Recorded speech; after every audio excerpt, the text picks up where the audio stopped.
Olá, bom dia, Bom bem-vindas, bem-vindos dia. ao terceiro dia do nosso simpósio Vivendo a Inclusão com o tema Autismo e Agora. E a nossa primeira palestrante de hoje é a fono Amanda Leite. Vou pedir para que você se apresente, Amanda, por favor. Primeiro de tudo, bom dia. Queria agradecer o convite da Adri para estar aqui hoje, conversando com vocês. Estou muito feliz, é um prazer enorme estar aqui com essas profissionais que eu admiro, com essa mãe que eu admiro muito. Então, estou muito feliz. Obrigada pelo convite, Adri. Meu nome é Amanda, eu sou uma fonoaudióloga, sou uma fonossaura, como a gente brinca entre as fonos, né? Tenho ali 20 anos de formada. E a minha experiência com crianças dentro do espectro do autismo, ela acontece faz 14, 15 anos. Eu comecei a minha experiência fora do Brasil, lá na Nova Zelândia. Voltei para cá, né? Me casei com um brasileiro que conheci lá. E aqui eu acabei realmente voltando mais os atendimentos e toda a minha área de estudo, né? Todas as minhas formações para o autismo. E eu escrevi um livro, né? Um livro que eu acho que é super bonitinho da gente falar, que é O Ser Diferente é Legal, Ninguém é Igual, que é um livro para crianças com apraxia de fala, tá? É um livro que tem todos os direitos doados para a apraxia.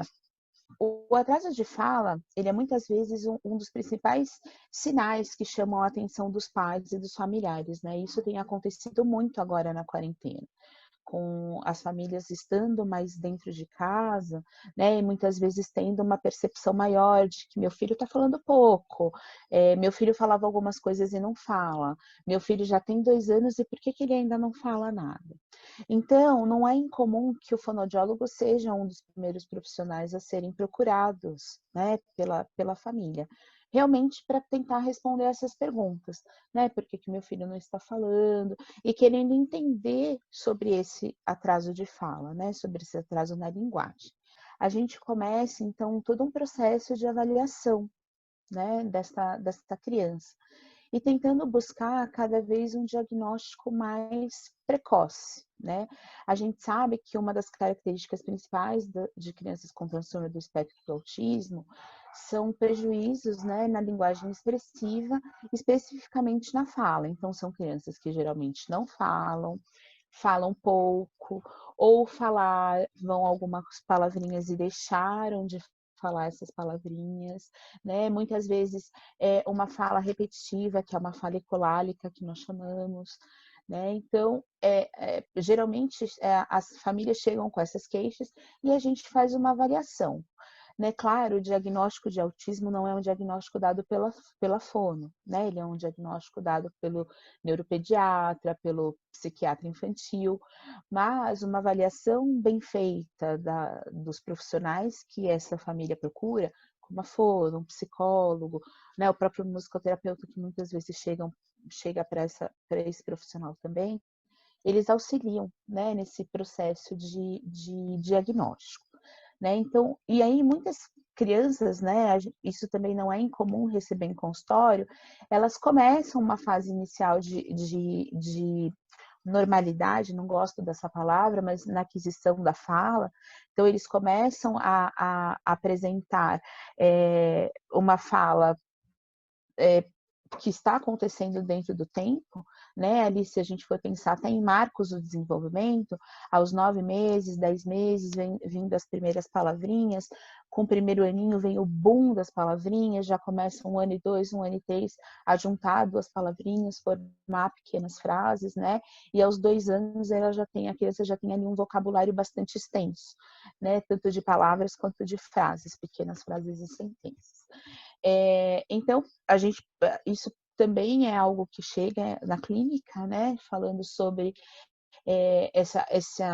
esse início de fala acontecendo dentro do esperado e, de repente, né, as crianças acabam perdendo o vocabulário. Eu estou falando bastante de criança, porque estou falando muito de diagnóstico precoce, né, quando a gente recebe uma criança um pouquinho mais velha, um adulto, a gente já não está falando sobre precocidade, né? A gente já está falando de um diagnóstico um pouquinho mais tardio. Outras crianças podem ter um atraso severo de fala, né, com palavras mal articuladas, com jargões, repetições de termos, né, muita ecolalia, e também existe uma parcela das crianças que elas não vão desenvolver fala, né, mas que existem outras maneiras com que a gente possa fazer e ajudar e dar uma voz a essas crianças, né, ajudar com que elas se comuniquem. Que é a questão da comunicação alternativa e aumentativa, tá? Os sinais de autismo, então, podem ser percebidos logo na primeira infância. Eu não sei se todos estavam aqui ontem, mas com certeza a doutora Mariane falou sobre isso na fala dela, né? Sobre os sinais da primeira infância, sobre sinais de alerta. E quanto antes for realizado esse diagnóstico, essa busca de ajuda, né, mais um prognóstico melhor essas crianças têm. Eu queria fazer um parênteses bem grande aqui, né, nessa fala, principalmente para começar, porque não é incomum que eu receba no consultório famílias, né, que buscam outros profissionais, que dizem que podem esperar o tempo da criança, ou que podem esperar até os 2, 3 ou 4 anos de idade. Também tenho recebido, principalmente agora na quarentena, muitas famílias que levam a que não querem avaliar crianças tão pequenas e que dizem que não precisam avaliar agora, pode esperar. Gente, não esperem, né? Não esperem. Não existe cada criança tem seu tempo. O que existe são marcos do desenvolvimento em que as crianças precisam alcançar esses marcos, que, claro, com 2 anos a criança precisa estar falando 600 palavras, não são todas as crianças que estarão falando 600 palavras, né? Algumas crianças estarão falando 500, 450. Essas crianças são crianças para a gente poder ficar de olho, né? Não são crianças ainda consideradas com um atraso, mas uma criança que só tem 50 palavras ou que fala poucas palavras, eu não posso esperar ela ter 4 anos, eu não posso esperar ela ter o tempo dela, eu preciso agir, né? Uma criança que está muito abaixo do esperado para a idade que ela tem, tá joia? Então, muitos profissionais ainda se apegam a essa informação, que é uma informação muito antiga e que hoje as crianças não têm tempo para poder esperar. Então, eu quis fazer só uma pequena revisão aqui do que é o autismo, né? De acordo com o DSM-5, que ele é descrito como um transtorno do desenvolvimento, né, que leva a severos comprometimentos de comunicação social, comportamentos repetitivos e restritos, né, e que hoje a gente fala de díade, não é mais uma tríade, né, e que eles se iniciam nos primeiros anos de vida, né, o autismo é uma condição que compromete a capacidade da comunicação e da linguagem, e as crianças com TEA têm dificuldade em perceber acontecimentos compartilhados, então de expressar o que elas sentem ou pensam nas mais diversas situações, e de utilizar as palavras de acordo com o contexto, né, entre outras características que prejudicam o seu desenvolvimento global. Então, às vezes, não é só um atraso na fala, mas é a maneira como essas crianças elas se utilizam da fala e da comunicação. Então, as crianças elas têm dificuldade em estabelecer uma comunicação, e por isso a relação entre a fonoaudiologia e o autismo ela é tão importante, né? E os profissionais da área podem ser grandes aliados. Apesar do TEA ser um diagnóstico médico, né, a fonoterapia também contribui para o tratamento dos sintomas. Né? Então, ela pode auxiliar com dificuldade de se expressar, padrões de repetição de fala, que são as ecolalias. Né? É realmente um profissional que tem uma importância muito grande, porque a expectativa de fala, ela é uma expectativa muito grande, né? Dificilmente você encontra uma família que não tem uma expectativa para escutar uma fala, né? Para ouvir uma mãe, ou para ouvir o seu filho contar alguma coisa que aconteceu na escola, ou que aconteceu em algum lugar, né? Então, realmente é um trabalho muito complexo e que precisa muito do apoio da família também. Bom, então a fonoaudiologia e o autismo, né? O fonoaudiólogo ele desempenha um papel importante na inclusão e reabilitação dos indivíduos com autismo. Ele vai trabalhar com as habilidades sociais e com a comunicação, né, através da realização de uma avaliação onde a gente vai poder identificar quais são as dificuldades que esse indivíduo possui e que devem ser estimuladas, né, devem ser trabalhadas durante todo o processo terapêutico. Então, eu gosto bastante de falar que muitas vezes, né, as crianças chegam para a gente, né, desculpa, até peço desculpa de estar falando de novo de crianças, e na verdade, muitas vezes, né, a expectativa é de que a criança já chegue falando palavrinhas, ou que a fono já comece a trabalhar palavrinhas, né, mas a gente não pode nunca esquecer que para a gente trabalhar a fala, né, o produto final, a fala mesmo, o som, a gente precisa de alguns pré-requisitos, né? Quais que são os pré-requisitos para a fala? É o contato visual, é o apontar, é a atenção compartilhada e a imitação, né? Uma criança que não nos olha, não tem um tempo de contato visual tão bom, né? Ele vai ter dificuldade para imitar, ele vai ter dificuldade para olhar. E a gente sabe que tudo que a gente aprende na nossa vida, a gente aprende através da imitação, principalmente esses comportamentos sociais, né? Principalmente as crianças. Muitas vezes, para quem tem 2 filhos, você percebe que o segundo filho imita tudo que o primeiro filho faz, né? Então fica. Isso é muito importante, são pré-requisitos muito importantes, tá? Eu vou terminar só esse slide, eu já olho a pergunta, tá bom? Eu já vi que tem uma pergunta ali. A terapia, ela pode acontecer em casa, na escola ou no consultório, né? E o seu filho, ele pode ser trabalhado sozinho em pequenos grupos. Eu adoro fazer grupo de habilidades sociais com outras crianças, porque eu acho que é uma das formas mais eficazes da criança generalizar e da criança poder treinar, né, entre aspas, com seus próprios pares, né, porque a fala com a gente quando é adulto, né, falar com os adultos, muitas vezes a gente, mesmo sem querer, a gente dá uma facilitada para a criança, né, você tenta entender mais, você procura mais possibilidades para aquela criança. E quando ela está conversando com o par, né, com uma outra criança, muitas vezes ela precisa fazer um movimento maior para se fazer entender, né? Deixa eu ver aqui a pergunta. Bom dia, você não acha que pode haver algum erro no diagnóstico tão precoce? Sou mãe de TEA, professora, e ando percebendo que algumas crianças, ao completar 4 anos, estão saindo do espectro. Ouço isso constantemente. Obrigada. Josiane, o que eu acho é que aí são diagnósticos errados. Eu acho que, na verdade, o mais importante nesse momento quando você tem uma dúvida, é você levar para um profissional que tenha conhecimento. É claro que quando você traz um diagnóstico para uma família, o diagnóstico ele não é simplesmente uma fala, né? Eu estou dando nome para algo. Ele mexe com toda a família, né? Ele mexe com toda a dinâmica da família.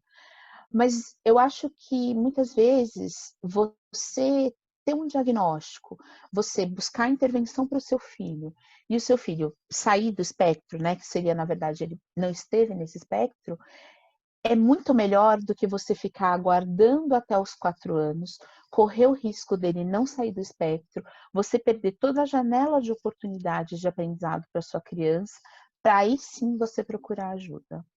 Então, eu sou do time que peco pelo excesso. Eu procuro procurar e fazer e pecar pelo excesso, sabe? Mas eu concordo com você que muitas vezes existem diagnósticos errôneos, ainda tem muito modismo, né? Hoje em dia, para nós fonos, um modismo maior é a apraxia de fala. Então, qualquer criança que não fala é porque tem apraxia de fala. E para a gente dar um diagnóstico de apraxia, o diagnóstico de apraxia é um diagnóstico fonoaudiológico, a criança precisa falar, a gente precisa ter amostra de fala. Então, como é que eu posso dizer que uma criança que não é verbal, que não fala, ela tem apraxia de fala? É muito complicado, né? Eu acho que a gente tem que ter muita responsabilidade com relação a isso. Mas eu acho que se você tem uma dúvida, né? Eu costumo brincar, eu sou mãe, né? Que a mãe, quando ela já tem uma dúvida, é porque ela já está sentindo que tem alguma coisa diferente, né? A partir do momento que você fala, vou buscar um médico, tem alguma coisa que está diferente, é porque você já já percebe que tem alguma coisa ali que pode ser que aconteça. Mas busque profissionais qualificados, né? Busquem pessoas que realmente entendam do assunto e que não saiam dando diagnósticos ou pseudodiagnósticos à torta direita. A Kelly está me perguntando sobre dislalia. Kelly, a dislalia, ela não é uma característica assim tão marcante em autismo, né? Em TEA, que é o que a gente está falando hoje, assim. Desculpa, a Miriam está falando. Eu lembro de uma fala da Maria Elisa que trata uma suspeita, mas não perde a janela de desenvolvimento. Isso mesmo. Você pode colocar uma hipótese diagnóstica e agir, né, sobre isso. Mas falando sobre a dislalia, Kelly, ela pode acontecer, na verdade, em consequência do atraso da linguagem, como para qualquer criança, né? Então, é importante que ela também seja colocada, né, como algo para ser observado, né? E aí para ser também tratado de maneira adequada, tá? Então a dislalia ela é um distúrbio, né? Que ele é caracterizado, na verdade, por uma dificuldade de articular alguns sons e algumas palavras, né? Então isso vem de acordo com a fala, né? Vai vindo que a gente vai ver isso. E aí vem muitas vezes as trocas, né? Hoje a gente chama de transtorno fonológico e ele vem junto com as trocas fonéticas e fonológicas, que devem ser trabalhadas depois que a criança já tem uma fala, depois que a criança já tem uma comunicação. Porque você ficar o tempo inteiro aquele estranhamento, o que você falou? Isso é muito desestimulante para a criança precisa estar motivada para falar o tempo todo. Bom, então o fonoaudiólogo, né, como eu disse, então a terapia pode acontecer em casa, na escola, no consultório, né, em todos os lugares. É muito importante que o profissional e a família, né, tenham um contato muito direto, que a família saiba o que é que está sendo trabalhado no consultório. E muito importante que o profissional consiga ter contato também com os outros ambientes que a criança frequenta, como, por exemplo, a escola, né? Então, não adianta, eu no meu consultório estou trabalhando a palavra bola, falo para a família que a gente está trabalhando a palavra bola, mas a escola não sabe, né? Então, isso realmente não vai funcionar. Eu costumo brincar com as famílias que eu atendo, né? Que o pior fonoaudiólogo é aquele que a família fala: ai, meu filho só fala com a fono. Horrível, gente, porque essa criança não está generalizando, né? E o objetivo, a ideia não é que ele fale comigo, a ideia é que ele fale com todo mundo lá fora, né? Que tudo que a gente trabalhou em sessão e que a gente fez em sessão, ele consiga levar isso para fora, generalizar. Bom, a terapia fonoaudiológica, né, ela envolve atividades lúdicas e dirigidas. O brincar, ele é uma maneira muito, é uma técnica, né, que nós temos que é muito forte para trabalhar a comunicação. Como eu falei para vocês, a gente precisa da criança engajada, da criança motivada. Ela precisa ter vontade de falar comigo, ela precisa ter interesse nos brinquedos que eu tenho, porque eu só falo com quem eu tenho interesse, né? Eu só falo com quem eu gosto, eu só falo com quem é divertido, né? Aquela pessoa que o tempo todo está me corrigindo, aquela pessoa que não tem nada divertido para me oferecer, que não me traz nenhuma motivação, é uma pessoa que vai ser muito mais difícil de eu falar, né? Então a gente precisa usar de todas essas dessas artimanhas, de tudo que é possível, de todo esse material. A gente tem profissionais, a Pri tem um violão que toca e as crianças simplesmente encantadora das crianças, né? A sala de uma terapeuta ocupacional com todos aqueles brinquedos, a própria sala da psico, a Yane tá aí, quer dizer, a gente precisa buscar essa motivação nas crianças todo o tempo, né? E a brincadeira é sempre um momento de prazer, né, para todos, um momento de brincadeira e de jogo. Claro que com crianças mais velhas a gente já traz outros interesses da criança, né? Muitas vezes um jogo de computador, muitas vezes receitas de culinária, enfim, a gente vai trabalhar dentro da motivação e do interesse das crianças. Né? É muito importante conversar com a família para saber do que a criança gosta, para que você já consiga ali se emparelhar com a criança ali dentro mesmo de um brinquedo que ela gosta, um personagem que ela se interesse, tá?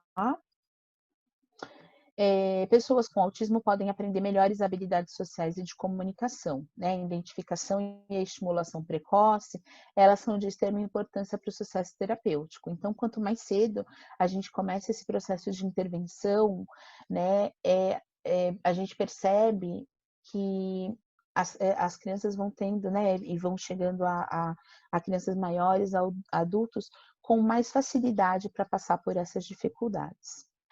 Bom, eu estou acabando já, eu já vi ali que eu estou com 2 minutinhos, mas eu queria só falar um pouquinho, bem rapidamente, sobre comunicação alternativa e aumentativa. Vejo que ainda muitos pais têm medo, né, às vezes com a própria falta de desinformação do profissional que atende o seu filho, né? Assim, a fono está desistindo da fala do meu filho. Mas como assim ela vai colocar comunicação alternativa? Aí ele vai ficar com preguiça, não quer mais falar. Vai desestimular a fala. Gente, eu garanto para vocês, né? Comunicação alternativa e aumentativa, ela não é uma desistência da fala por parte do profissional.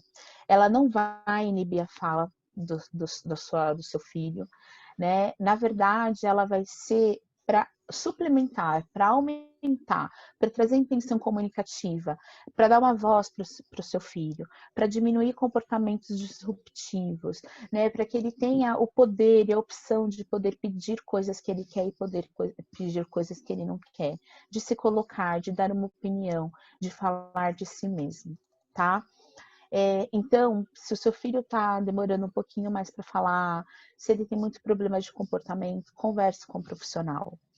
A comunicação alternativa, a criança que faz comunicação alternativa só não vai falar se ela não tiver condição de fala, porque existe uma pequena porcentagem das crianças dentro do espectro que não vão conseguir falar. Elas não têm essa possibilidade de fala. Então, mas isso não vai ser culpa da comunicação alternativa. Tá joia? Pode passar, por favor. Eu queria só ler uma frase antes. Volta lá rapidinho, Adri, por favor, que é uma frase da Temple Grandin que eu gosto muito. Se um sistema de comunicação adaptado para a criança não for colocado em prática, o único recurso dela será o comportamento. E muitas vezes o comportamento inadequado. Joia? Para finalizar, a participação da família, né? Então, os pais são parte fundamental do sucesso da intervenção, eles precisam aprender e serem orientados de como fazer e participar das sessões, né? É importante envolver as famílias durante todo o processo, sempre explicando e orientando frente às dificuldades, né? Nós profissionais precisamos ser acolhedores, né? Empáticos, e a explicação às famílias parte primeiramente do reconhecimento das dificuldades apresentadas pela criança, então começando dos aspectos não verbais, dos precursores da comunicação verbal, né, como eu falei para você, dos pré-requisitos, e também é preciso considerar o convívio da criança, né, e explicar a razão das dificuldades dos pais ao interagir com a criança com TEA. Então, ser empático também às dificuldades dos pais, né? E buscar uma melhor maneira de orientá-los e ajudá-los. Estou à disposição, seguem os meus contatos. Queria mais uma vez agradecer, né? E agradecer a todos que estão aqui. Obrigada.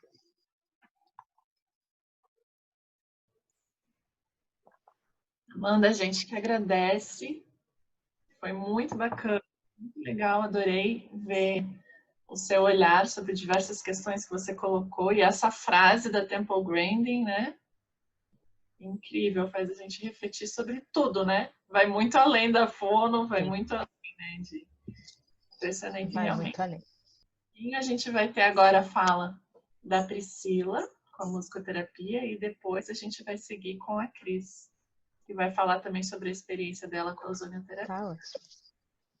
Então, na verdade, Adri, eu queria agradecer muito mesmo por esse convite, nossa, por toda a organização desse simpósio. Só com profissionais aí com muita experiência, nossa, eu fiquei bem feliz, parabéns.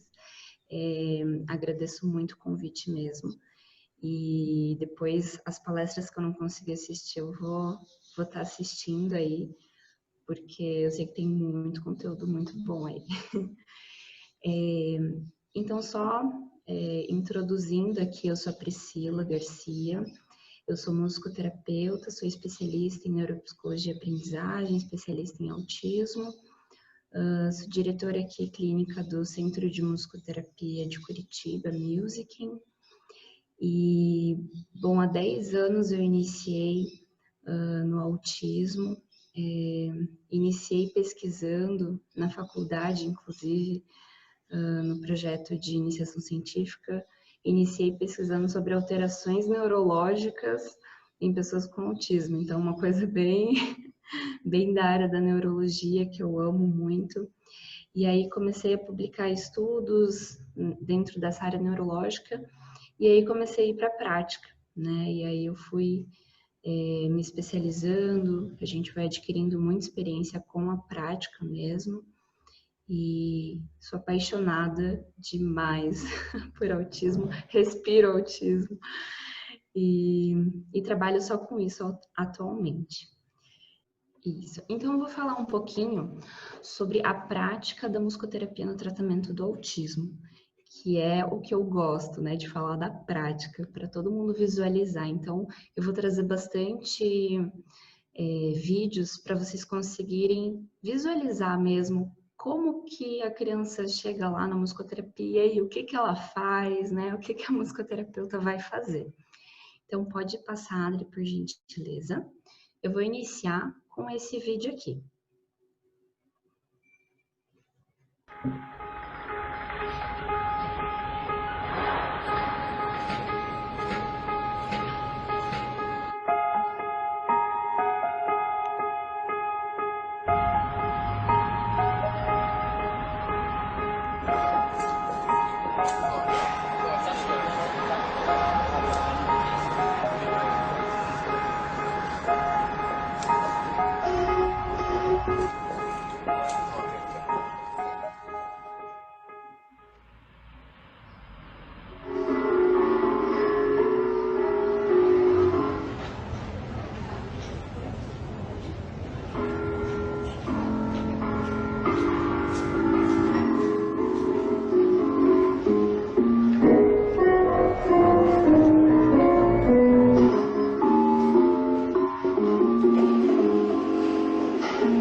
Então, esse vídeo ele ilustra, só para a gente iniciar essa apresentação, que a música ela estimula e modifica essas respostas biológicas que a gente tem no nosso corpo e essas respostas comportamentais.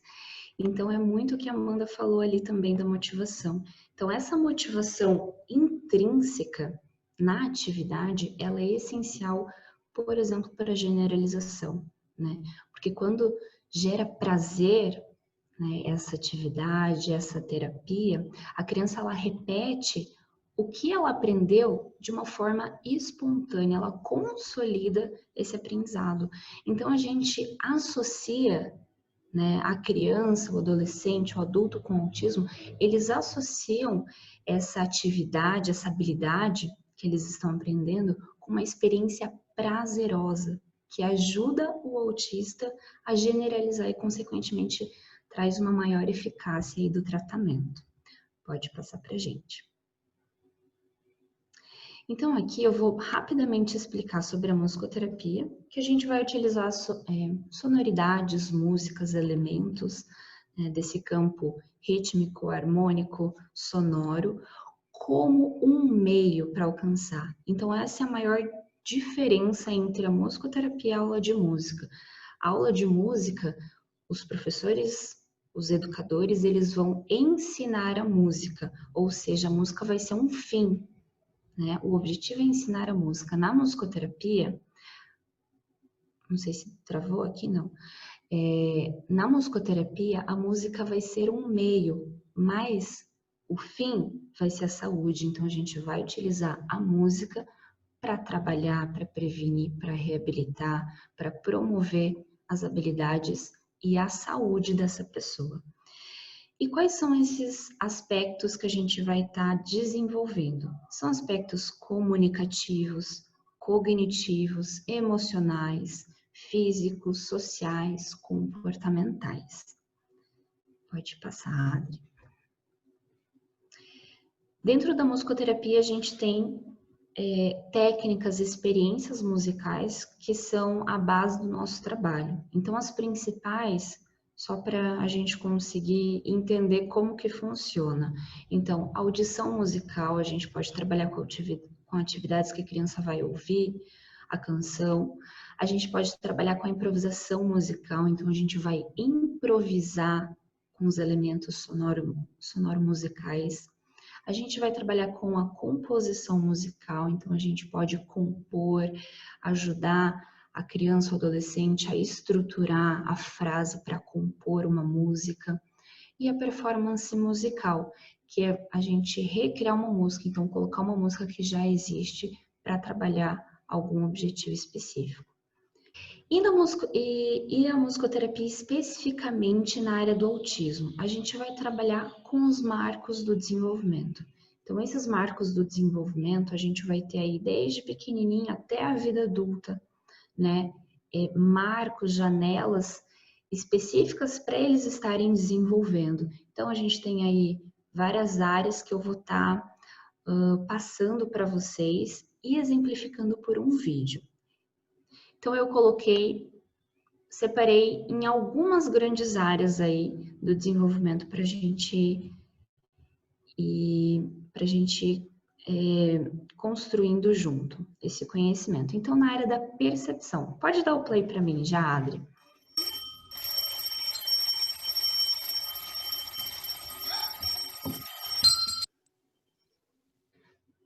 Dentro da grande área do desenvolvimento, que é a percepção, a gente tem vários critérios a serem desenvolvidos. E um desses critérios é a presença e a ausência de som. Então, ali foi possível observar, quando a criança estava de costas, a latência dela para observar, perceber um som que estava vindo atrás. Então, quando eu quero trabalhar a presença e a ausência do som, que a criança ainda não está conseguindo perceber, aquela criança que, puxa, eu chamo ela pelo nome, ela não atende, então ela não está percebendo a presença desse som, ou ela está hiperfocada em outra coisa, que nem esse menino, ele estava ali com os brinquedos, com os instrumentos na mesa e ele não se atentou. Então, teve esse tempo de latência, então demorou um pouquinho, eu liguei o despertador ali do relógio, demorou um tempo e aí depois ele olhou. Então foi uma forma de trabalhar com um som que eu já sabia que era motivador para ele, que eu já sabia que ele gostava desse relógio, dessa sonoridade. Aqui a gente tem outro critério de percepção, que é diferenças a criança desenvolver, diferenças e semelhanças sonoras. Pode colocar. Roda, roda, caranguejo, peixinho. Agora é devagar. Caranguejo, devagar. Caranguejo não é peixe.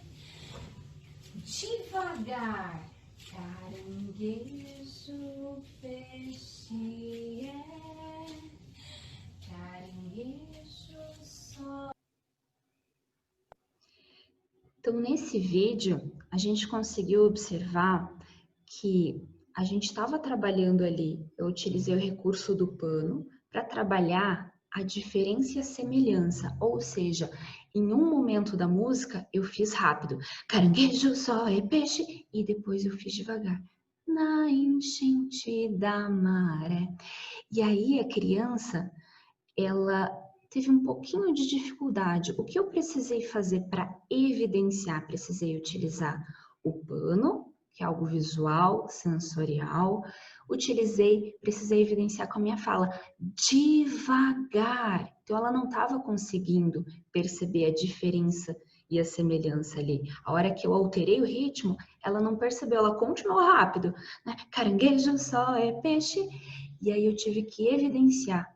Então eu tive que utilizar também pelo verbal, devagar, pelo sensorial, pelo visual e também por um suporte posicional. Então eu tive que fazer esse movimento devagar para evidenciar para essa criança conseguir perceber a diferença no ritmo. Vamos para a próxima grande área do desenvolvimento, que é a imitação. Então, a gente já passou pela percepção e imitação, que são pré-requisitos aí para a fala, para a comunicação e para outras importantes habilidades.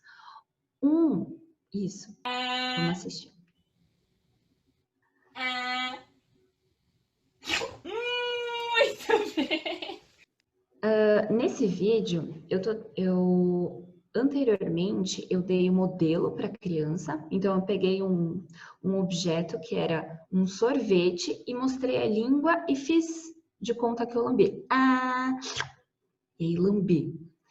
E eu sabia, né, que isso era muito motivador, então eu utilizei esse recurso como algo motivador para a criança. E uma criança com muita dificuldade motora, tem aí algumas outras condições associadas ao autismo. E o trabalho que a gente fez foi trabalhar esse movimento orofacial, né? Tanto das sonoridades, né, dessa articulação, quanto das expressões faciais. Então, no momento que lamber o sorvete era motivador, e aí eu passei, né, para a criança fazer, ela conseguiu, por esse elemento motivador, colocar a linguinha para fora e imitar. Então, assim, isso foi um trabalho de muito tempo, algo que era muito difícil para a criança fazer esse movimento, ela conseguiu. Vamos para o próximo critério de imitação. Pode dar o play para mim.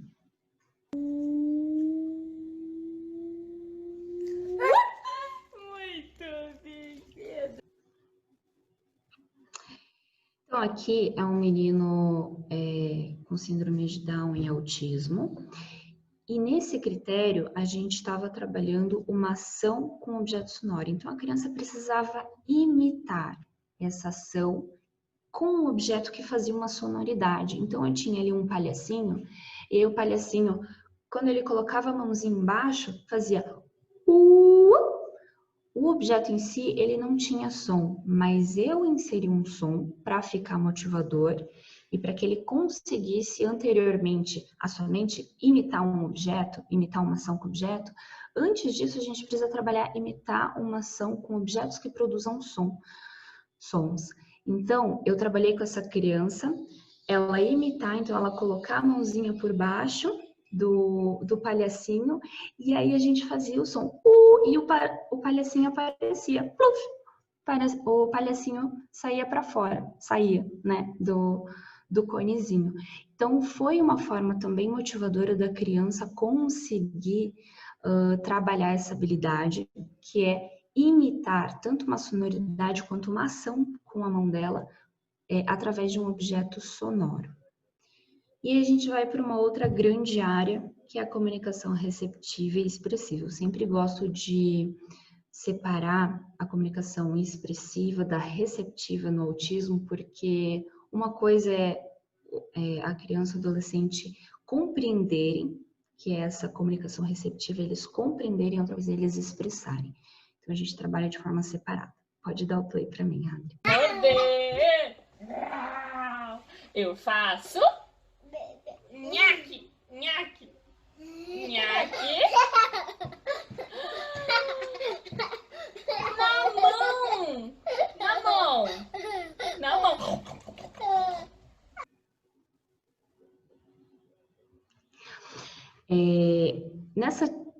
Pausou.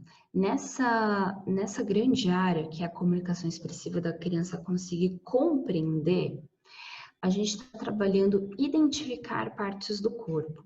Então, a gente está trabalhando ali, a mãozinha, eu peguei só um pedacinho, depois essa criança, ela identifica onde que está o pé, identifica onde que está o nariz.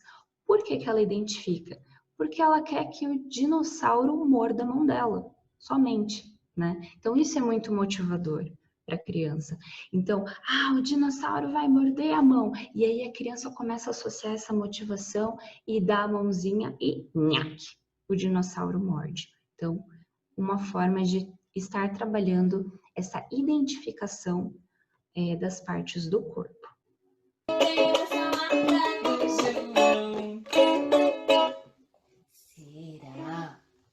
que tem abacaxi e maçã? E cadê a maçã? Muito bem. Abacaxi e maçã. Então, nessa atividade, a gente estava trabalhando atender uma solicitação sequenciada, ou seja, uma solicitação atrás da outra. Então, o que que a gente fez? A gente pegou uma frutinha e aí eu solicitei para a criança não somente uma informação. Então, por exemplo, pega o abacaxi, é só uma fruta. Eu solicitei 2 frutas, pega o abacaxi e a maçã, em sequência, uma sequenciada da outra. Porém, as duas num mesmo objeto, o que facilitou para ele. Então, ele não tinha que pegar 2 objetos, ele tinha que pegar um objeto com 2 informações. Então, isso facilita para a gente começar esse treino de atender solicitações sequenciadas. E ali no vídeo a gente pode ver, a criança estava começando esse treino, então ela ainda estava, algumas vezes ela acertava, algumas vezes ela ainda precisava de ajuda. Então, nesse vídeo é possível a gente perceber que a criança pega a frutinha porque ela entendeu só a última solicitação que foi abacaxi. Então, maçã, acho que foi na maçã que eu falei, maçã e abacaxi. Aí ele pegou abacaxi com outra fruta. Ele pegou o abacaxi com a laranja, mas ele tinha que ter pego a maçã e o abacaxi. E aí depois ele pegou o certo. Então, esse início de treino para solicitações sequenciadas. Na comunicação, vamos agora então para a próxima área, que é a comunicação expressiva, que aí sim é o autista começar a expressar tanto verbal quanto corporal. Vamos lá, pode dar o play para mim. Eu estou muito feliz por ter um cão, pois é divertido brincar com ele. Ele é uma boa companhia.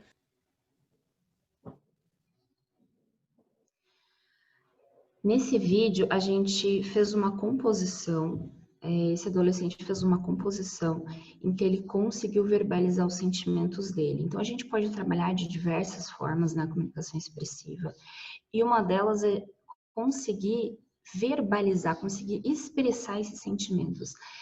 Esse adolescente, ele tinha muita dificuldade de expressar o que ele estava sentindo, as suas emoções. Então, a gente conseguiu, através dessa composição, falar sobre o cãozinho dele que ele tinha acabado de ter. Então, ele tinha acabado de adquirir um cãozinho, né, de comprar, não sei o que foi exatamente se ele comprou, e ele estava muito feliz. E a gente conseguiu, através dessa composição, verbalizar isso. Então, ele conseguiu externalizar, trazer para fora esses sentimentos que, de outra forma, né, conversando com ele, ele não conseguia trazer. Então, essa também é uma forma, através da composição, a gente verbalizar esses sentimentos. Vamos para o próximo. E a gente tem a comunicação prosódica. Vamos para o próximo vídeo. Alô? Oi? Tudo bem? Bicho. Então, aqui vou dar uma corrida. Então, a gente está trabalhando essa prosódia. Então, essa entonação. Numa frase, por exemplo, tudo bem, eu posso fazer tudo bem? Que significa uma pergunta aí. Tudo bem, que significa uma resposta. Então, vai dar diferentes significados, uma prosódia diferente. Vamos para o próximo. Aqui também. Pode dar um para mim. Tudo bem, quem é? Eduardo. Então, eu peguei um trechinho bem pequenininho dele falando Eduardo. Então, olha a prosódia, que muitas vezes poderia ser. Quem está falando? Eduardo. Eduardo. Olha a prosódia, essa entonação na voz. Comunicação pragmática. Pode passar para o próximo. A comunicação pragmática é compreender esse contexto extralinguístico, ou seja, esse contexto que está por trás daquilo que a gente está falando. Às vezes eu falo uma coisa, mas eu quero dizer outra. Ou, às vezes eu falo... coloquei ali como exemplo a associação de ideias, né? Então, a gente tenta associar as ideias. Vamos dar o play para a gente entender melhor ali. Eu estou atrasada pro aniversário número 1. Uau, muito bom! Pode colocar. E o número 2? Número 2. Uau, muito bom, Luca! Atrasada, o que é isso? O relógio acabou. Relógio. E o aniversário? Presente. O presente. Então, aqui a gente conseguiu fazer essa associação. Isso é a pragmática da comunicação. Então, quando eu falo, eu tô atrasada, opa, isso está relacionado com o relógio. Aniversário está relacionado com o presente. Então, tudo isso que está associado na nossa comunicação. Vamos para o próximo. O que estava em cima da mesa era pra cá, era pra lá, era pra todo lado.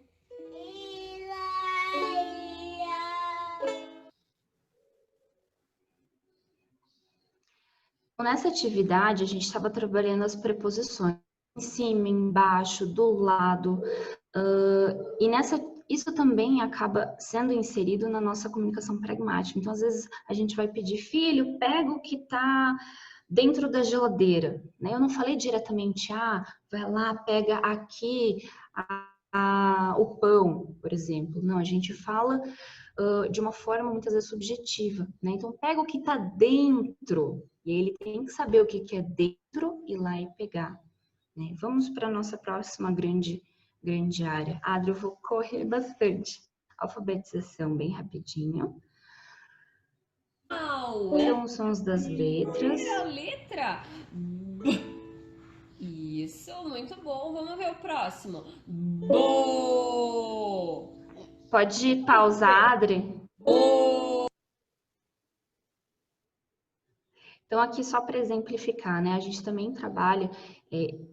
eu sempre dou esse exemplo que eu tive já uma criança que ela só conseguiu se alfabetizar pela musicoterapia, porque era uma criança extremamente musical. Então, quando a gente trabalha com sons, né? A nossa fala são sonoridades, a gente pode também estar trabalhando através da musicoterapia, a alfabetização em paralelo, em muita parceria com os outros profissionais. Vamos para o próximo. Aqui a estruturação de frase, pronome pessoal. Pode colocar só um trechinho. Opa! Coloquei. Muito bem. O que você colocou? O Tempero. tempero. Quase. Pode pausar. Obrigada. Então, ali a gente trabalhando estruturação de frase, né? Então, a criança tinha que colocar a sequência lógica temporal das cartinhas ali. Então, primeiro fez tal coisa, depois fez isso, depois comeu a comida. Tinha que fazer essa conjugação ali no passado. Então, o que eu fiz? Eu comprou ou eu comprei? Eu comprei, né? Tem esse término, essa cadência ali na frase. Vamos para o próximo. Pode passar. A teoria da mente, que é justamente a gente trabalhar com os sentimentos. Isso pode colocar Pesquisei sobre o mundo marinho. Aqui a gente conseguiu trabalhar algumas... pode passar para o próximo ali. Conseguir identificar e formular esses sentimentos que eram muito difícil de outra forma. Então, pela composição, a gente fez uma paródia e ele conseguiu expressar, por exemplo, ali, as coisas que eu quero ver me mantêm aqui.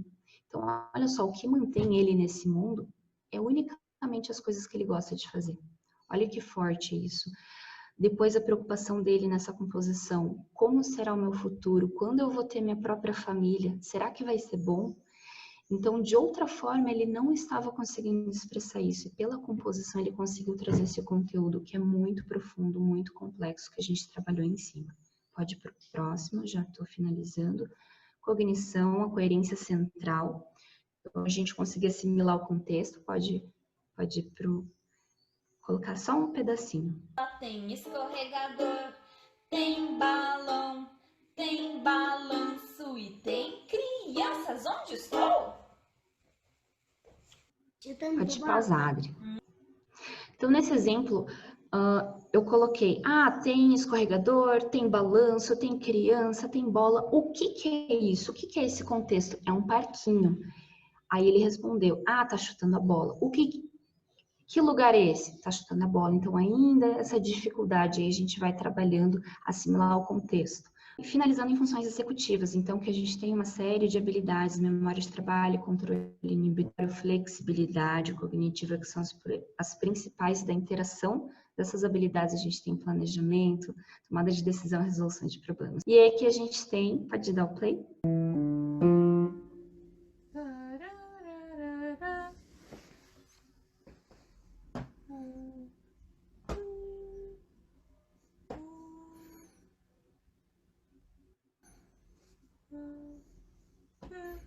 Boa! Então, aqui o Gui estava junto comigo, meu coterapeuta. A gente estava trabalhando esse controle inibitório, ou seja, ele tinha que frear esse impulso de, opa, será que essa nota, será que eu piso aqui no Mi ou piso em qual nota? Né? Então, é esse controle desse impulso, né, que ele tinha que dar essa resposta ali. E, por último, o comportamento social pode passar, que a gente tem vários comportamentos e, como a Amanda falou muito bem, né, que é a generalização. Então, a gente pode trabalhar a generalização trazendo os elementos da criança, indo para dentro da casa dela, fazendo com que os pais façam as atividades. Então, a gente estava fazendo uma sequência, a criança pegou ali o pão, cortou, colocou a comida, né? Então, a gente faz isso literalmente na prática para conseguir generalizar. Eu finalizo aqui a minha apresentação, convido vocês a seguir, né, nas redes sociais e agradeço muito o convite. Perdão se eu me estiquei um pouquinho, mas muito obrigada a todos aí pela atenção e a Adri pelo convite. A gente que agradece, Pri. Nossa, eu tava suando aqui. Eu não quero interromper, mas ok. Tá tudo certo. Muito legal, parabéns pelo trabalho, amei. Depois, se tiver alguma pergunta, eu repasso para você, tá? Para que você possa conversar com a pessoa daí. Vamos lá, dona Cristiane. Está pronta? Deixa eu tirar do mundo. Bom dia. Estão me escutando? Estamos? Ótimo. Primeiro, parabéns para os profissionais aí das meninas. Eu passou um filme aqui. Quando a gente, além de tudo, a minha mãe que acompanha, a Pri fazendo as dinâmicas ali da explicação e eu lembrando de tantas coisas aqui das terapias do Edu. O intuito aqui é a gente falar um pouquinho da ozonioterapia. A gente já vai chegar nesse tema da ozonioterapia na questão do autismo, né, que gera tanta polêmica, mas vamos começar então, vou me apresentar. Em primeiro lugar, eu sou mãe, né, me chamo Cristiane de Paula Pedro, mas eu sou mãe de um príncipe, o Eduardo Kenzo, que tem diagnóstico de TEA e mais algumas comorbidadezinhas. Então, eu só gostaria de deixar claro que quando nós tivemos o diagnóstico do Edu, eu morava na cidade de São Paulo, capital. Ele completou agora 11 anos, no dia 25 agora de novembro, e eu tive o diagnóstico bem precoce, vamos dizer assim, para a época, né? Com um ano e um mês, nós fechamos o diagnóstico com o neurologista. Mas um pouco antes eu já observava algumas questões, mas o diagnóstico fechado em laudo nós tivemos com um ano e um mês. Mas o Eduardo vem de um nascimento um pouco conturbado, né?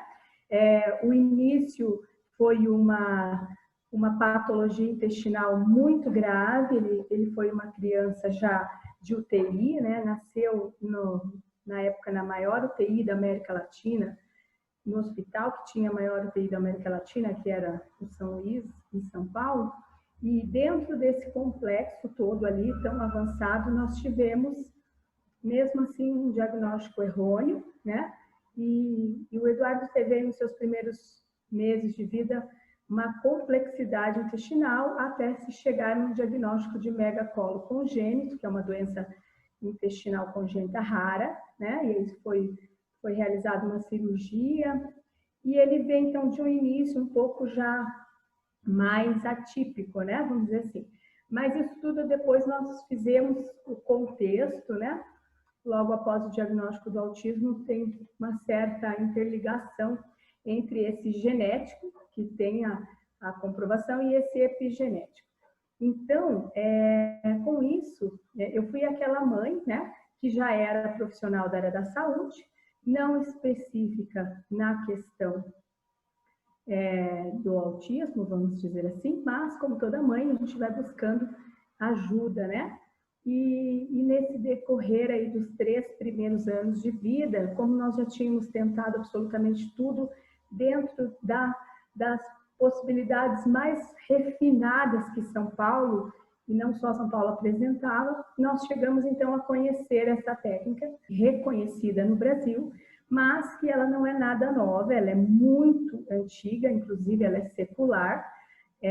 Para ter uma ideia, né, se a gente for falar um pouquinho de histórico da ozonioterapia, a ozonioterapia ela é utilizada desde a Segunda Guerra Mundial, né? Isso é utilizado em gangrenas de soldados há muitos e muitos anos. A Europa toda, né, o mundo tem essa técnica como reconhecida, ela é bem científica. Países de primeiro mundo como Alemanha, Portugal, China, Estados Unidos, lá é por estado, então são 22 estados regulamentados. É uma técnica cientificamente muito conhecida e comprovada. Na verdade, a ozonioterapia medicinal, que é completamente diferente. Quando a gente diz ozonioterapia medicinal, entende-se que essa terapêutica, esse gás medicinal, precisa ser gerado de um oxigênio puro, de um oxigênio industrial, e não de ar ambiente, né? Então, existe uma especificação para que a gente tenha o gerador correto, né? São poucos no Brasil que possuem essa capacidade, não somente com leis e com Anvisa, mas que possam gerar, né, esse gás de ozônio na forma medicinal. Então, é uma terapêutica que é muito conhecida mundialmente, com muita pesquisa científica. Só no PubMed, se eu não me engano, são mais de 4.000 artigos. Mas, no Brasil, nós temos ela há 54 anos. Ela passou por regulamentações de 2015 para cá. Mas o primeiro gerador, que foi através de um médico alemão, nacionalizado brasileiro, o Dr. Conrad, chegou ao Brasil há 54 anos. Hoje nós temos a seguinte situação com a técnica da ozonioterapia no Brasil. Ela é uma terapêutica reconhecida através dos conselhos de classe de forma legal. A odontologia já tem habilitação em ozonioterapia desde 2015 e não é porque se trabalha em cabeça e pescoço que a gente não tem a abordagem sistêmica desse gás. Então, até um anestésico, a gente sabe que tem ação sistêmica. Então, apesar da aplicação e da casuística serem cabeça e pescoço, a odontologia tem sim, inclusive a nível de pesquisa, bastante evidência de ação sistêmica, porque pode se utilizar também questões sublinguais, né, que é uma via de absorção sistêmica.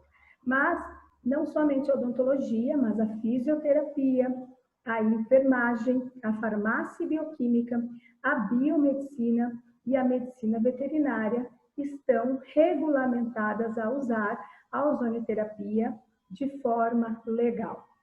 A medicina também tem uma regulamentação, porém é uma regulamentação um pouco mais específica. O médico pode fazer uso, não é ilegal. O médico só pode utilizar a nível de pesquisa científica, tem que ter o vínculo com uma instituição, tá, por trás.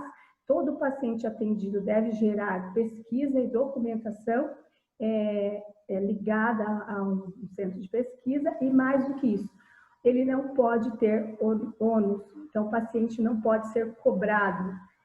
O material sim, mas o paciente não pode pagar pela técnica. Então, existe sim médicos, inclusive legalizados, que cumprem dessa forma a regulamentação. Eles aceitaram dessa forma atuar, e algumas clínicas realmente os médicos já estão atuando, mas sem ônus, né? Não podem cobrar pela técnica. Qual é, né, o objetivo aqui? É entender o quanto o autismo, no caso, é complexo, né? E que nós sabemos, não só como famílias, como mãe, no meu caso, mas como profissionais, que não se trata apenas, né, de métodos comportamentais, né? É maravilhoso tudo isso. Eu venho dessa escola de São Paulo, então eu sou de uma época onde existia uma clínica particular para atendimento em São Paulo, multidisciplinar, né?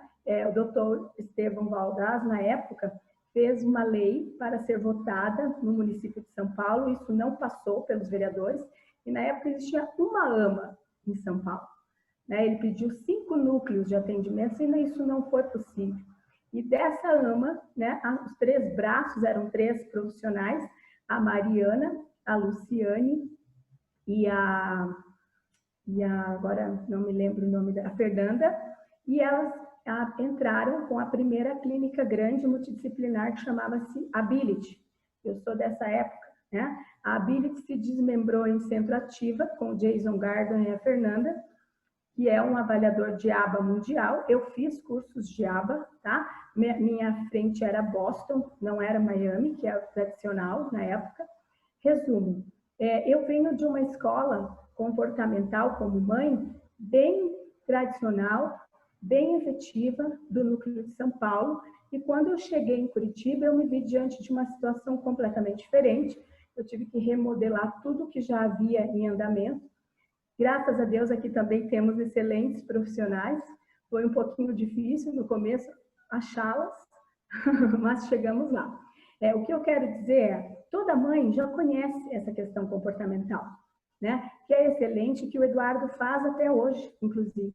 Mas não foi o ABA, cientificamente comprovado, que tirou o meu filho do caos na questão da saúde.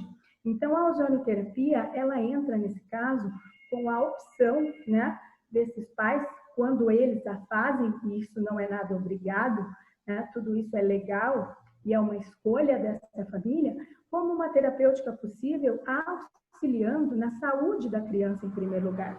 Porque antes do autismo, antes de qualquer comorbidade, antes de qualquer atraso comportamental, nós temos crianças alteradas em termos de saúde, né? Aliás, todos somos inflamados, né? Mas quando uma criança tem um ciclo de metilação mais comprometido, quando uma criança passa, como numa cidade de Curitiba, 5, 6 meses, né, com patologias respiratórias ativas, Como uma fono, como uma amiga nossa maravilhosa, Amanda, vai trabalhar com uma criança com secreção 24 horas por dia, que não tem o seu rendimento total, né?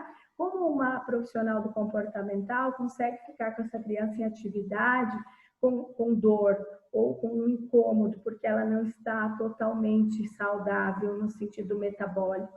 Então, quando a gente pensa por esse lado, no meu caso eu posso falar de cadeira porque é uma prova real e concreta. O meu filho tinha uma alteração intestinal que eu tinha que levar 6 a 7 trocas de roupa para que ele ficasse pelo menos 2 horas em um ambiente terapêutico, né? Então, existem outras questões que não cabem somente à questão comportamental.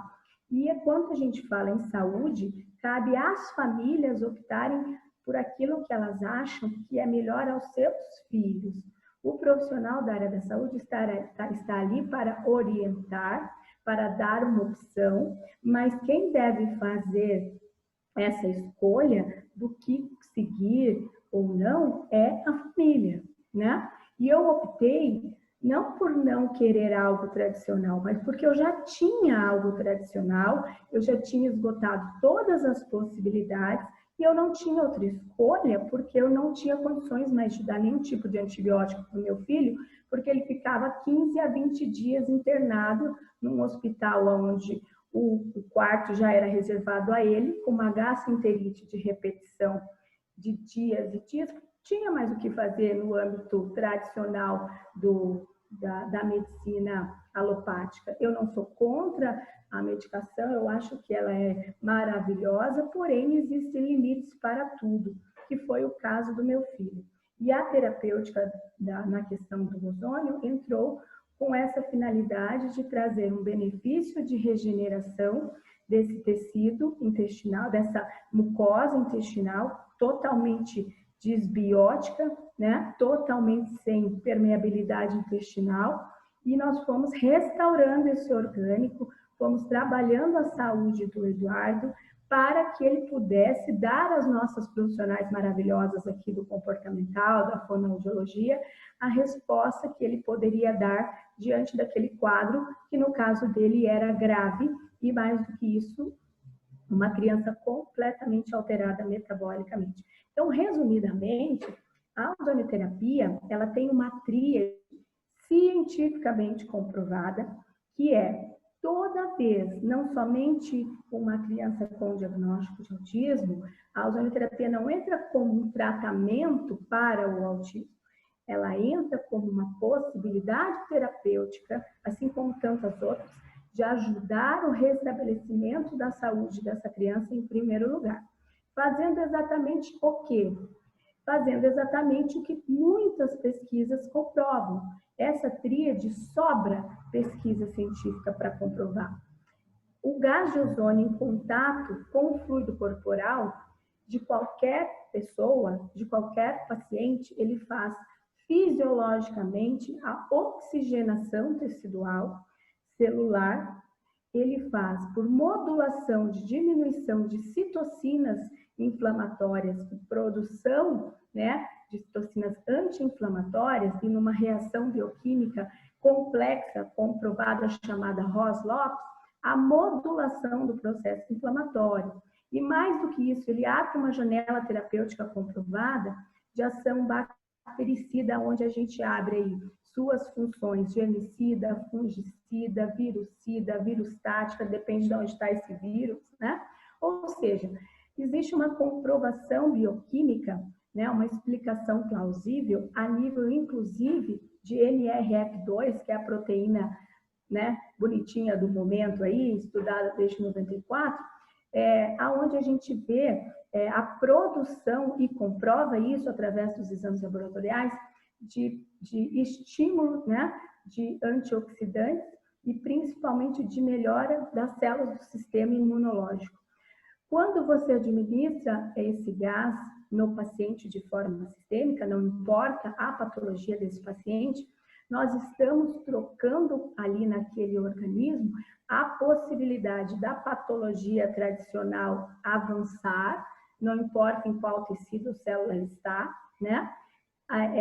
Ter uma mudança de oxigenação, ou seja, quem é da área da saúde sabe que basicamente toda patologia, para ela existir, eu preciso ter essa tríade, eu preciso ter uma mudança oxigenativa, ou seja, uma pobreza, né, oxigenativa nessa hemácia, eu preciso ter um processo inflamatório, a não ser algumas questões genéticas, aqui no caso nós estamos falando da questão epigenética. E eu não necessariamente vou ter o processo bactericida, mas se eu o tenho, obrigatoriamente eu tive o inflamatório, ou seja, o paciente, não importa qual a patologia, terá um benefício comprovado fisiológico, né, nesse organismo quando entra em contato com esse gás medicinal. Então, é isso que nós discutimos, né? Por que não, né? E aí é uma opção dessa família, né? Até porque os profissionais são de várias áreas, estão regulamentados para isso, né?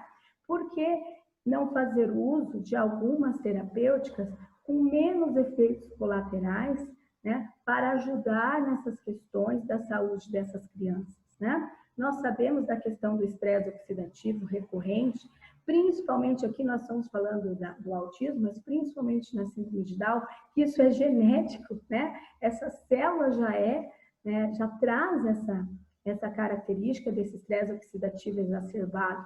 Ou seja, a ozonoterapia vem como uma terapia complementar, uma opção dessa família, como tantas outras, né, de diminuir os efeitos colaterais de outras possibilidades terapêuticas mais agressivas, né?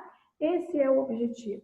Criança saudável vai ter um rendimento mais adequado em qualquer tipo de terapêutica. Esse é o objetivo.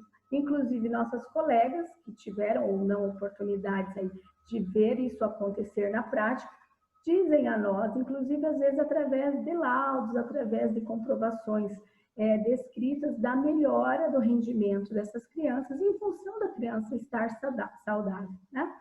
Esse é o primeiro ponto, né? É tão polêmico isso.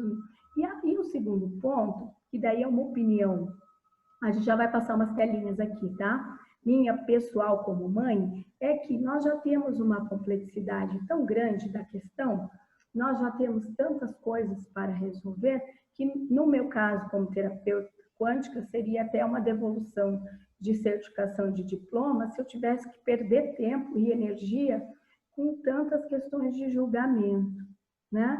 Eu acho que aqui cabe o acolhimento, o qual poucas pessoas costumam fazer, né? Nós não precisamos de mais julgadores e não precisamos de opiniões desnecessárias. Nós precisamos de agregar de profissionais que tenham uma vivência e principalmente um entendimento de que tudo muda e de que a visão, né, desse tratamento da saúde precisa ser integrativo, mas precisa ser dinâmico e que tudo está levando a uma visão integrativa desse paciente. É assim que o mundo está funcionando e nós não podemos ficar, né, pensando em perder tempo, né, com questões de julgamentos, de opiniões, até porque ninguém precisa forçar ninguém a nada. Está tudo legal, está tudo muito claro, é uma opção que faz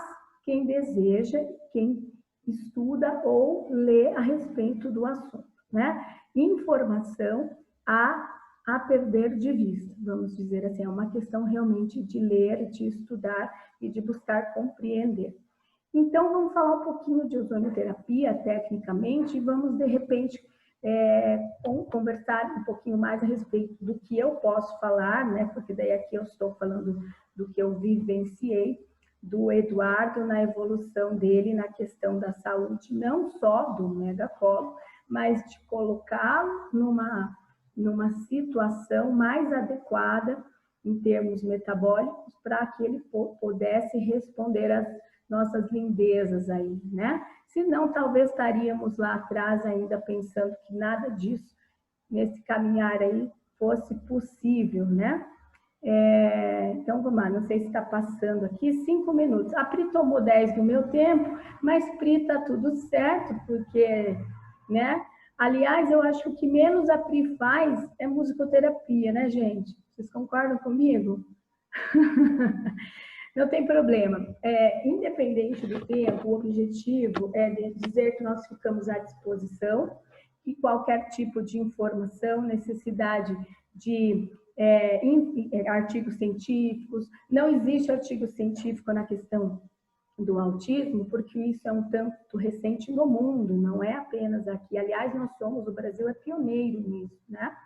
Nós temos, sim, uma casuística clínica muito ampla, importante, apresentada, né? Porém, isso não está nos preocupando no momento, porque a questão da ciência é necessária, mas a clínica é soberana e o que nos importa é realmente a qualidade de vida dessas crianças em primeiro lugar. Então, vamos lá, vai passar alguma telinha aí, vai dar tempo, Ada?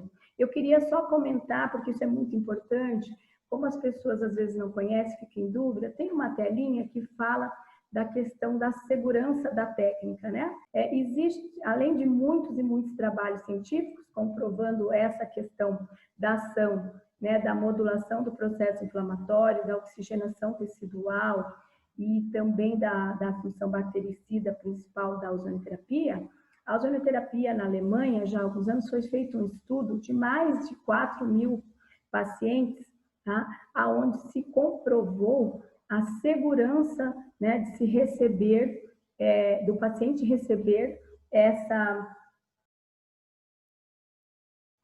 ferramenta terapêutica, né, de forma medicinal, né, sem qualquer risco de morte. Ela é extremamente segura, tanto segura que, comparada a um fármaco bem conhecido, que é o AS, né, a aspirina, vamos dizer assim, o risco de morte, né, nesses mais de 4.000 pacientes que foi feito esse trabalho na Alemanha, o risco de morte de você, dentro da janela terapêutica, dentro daquilo que nós preconizamos, né, que é a seriedade da técnica com a Associação Brasileira de Ozonoterapia. Nós estamos falando de uma ozonoterapia séria, com gerador específico, profissionais habilitados, dentro de tudo aquilo que é o correto. Nós, como tudo, o mercado oferece diversas opções. Nós estamos falando de uma ozonoterapia correta. Então, aqui, como eu já disse, né, ela é comprovada essa sua ação, né, anti-inflamatória, antisséptica, modulação do estresse oxidativo, melhora da circulação, dos processos vasculares. O risco de morte do paciente receber a ozonoterapia, por esse estudo da Alemanha, é de 0,000007%. O risco de morte do paciente quando ele toma um ácido acetilsalicílico é de 0,02%. Então, além de segura, dentro daquilo que a Associação Brasileira de Ozonoterapia recomenda, nós estamos falando de uma ozonoterapia séria, né? Ela é extremamente comprovada, como eu já disse. Aqui é importante essa telinha, ó. A ABOS, que é a Associação Brasileira de Ozonoterapia, tem bastante informação, não somente aos leigos, mas aos profissionais da saúde, né? E ela diz bem claro aqui, ó, nem a ABOS, nem seus colaboradores, no caso eu sou membro da associação, fornecem conselhos médicos ou diagnósticos médicos e não fazem nenhuma reivindicação de curas. Nenhum tratamento médico deve ser administrado apenas na base das informações disponibilizadas nesse ou outros informativos qualquer. O site da ABOS destina-se a fornecer informações seguras a respeito de um tratamento que tem sido utilizado em diversos países ao longo dos últimos 70 anos, até mais, 100 anos. E aí a gente convida, porque aqui a gente tem um tempo muito curto, aos profissionais da saúde e às famílias a conhecerem essa possibilidade terapêutica que traz saúde, né, benefícios, e não só a criança, mas a família toda, porque eu acho que aí que vem a grande questão, né, que a gente esquece que essa família da criança autista está doente em vários segmentos. Dessas mães estão sobrecarregadas, desses pais, né? E nós precisamos olhar para o todo.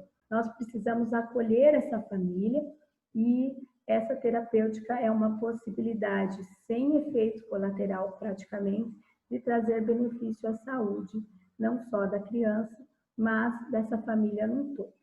E em relação ao autismo, eu venho aqui como mãe dizer que foi, né, a autonoterapia de forma complementar, que ajudou muito para que o Eduardo ficasse esse gato maravilhoso que vocês estão vendo, todo moço, né, Pri? Todo lindo. E mais do que isso, saudável.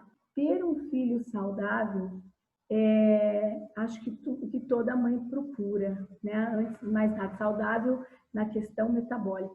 Saber que o meu filho saiu de um quadro tão grave, o qual ele poderia estar hoje com uma sonda para o resto da vida, ou até mesmo não ter sobrevivido, para uma criança que tem um processo de evacuação totalmente normal e saudável, basta. Basta para mim, não precisa bastar para mais ninguém, e eu também não tenho essa necessidade, essa preocupação do julgamento ou da colocação aí de questões que não vêm ao caso, porque nós temos que ajudar, beneficiar e acolher.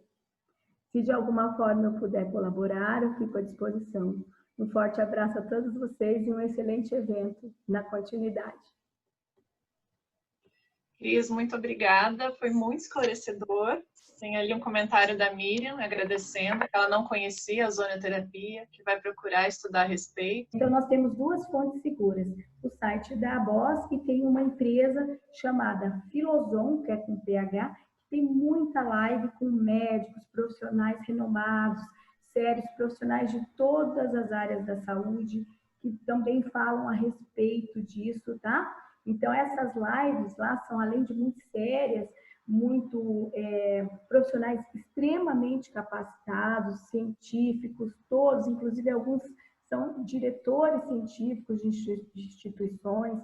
Então, o site da Associação Brasileira e a Filozon tem muita informação, inclusive com e-book, com materiais diversos, quais as pessoas podem fazer leitura de forma gratuita e até mesmo ter o material guardado para que possa continuar os estudos.